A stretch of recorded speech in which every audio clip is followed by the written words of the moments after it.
baik. Inilah prinsip dasar ilmu fikih dakwah.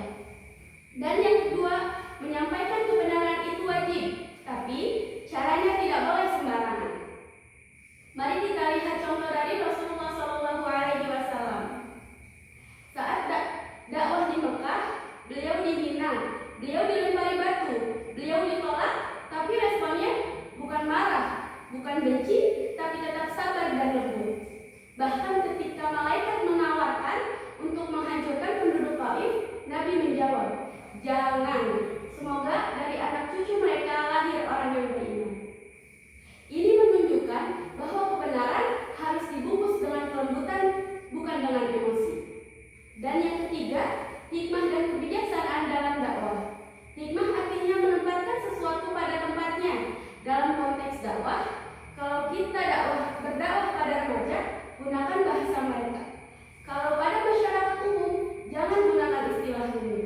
Kalau kepada orang yang berbeda keyakinan, gunakan pendekatan yang menghargai, bukan menyudutkan. Bijak artinya tidak memaksakan.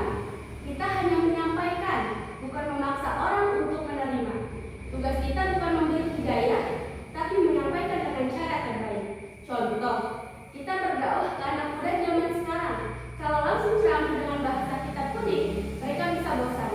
Tapi kalau kita gunakan media sosial seperti TikTok, YouTube Short dengan gaya ringan, mereka justru tertarik.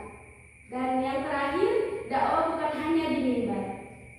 Di zaman digital ini, dakwah bisa dilakukan lewat media sosial, konten video, cerita kehidupan nyata, bahkan lewat akhlak dan perbuatan kita sehari-hari. Kadang perilaku kita lebih berpengaruh daripada kata-kata kita. Maka, orang yang tersenyum, orang yang jujur, orang yang sabar, dan orang yang peduli, itu sudah bagian dari dakwah. Contoh, di media sosial juga ada ustadzah muda yang hanya buat konten singkat tentang 3 adab sebelum tidur, dan itu viral karena disampaikan dengan ringan dan relatable.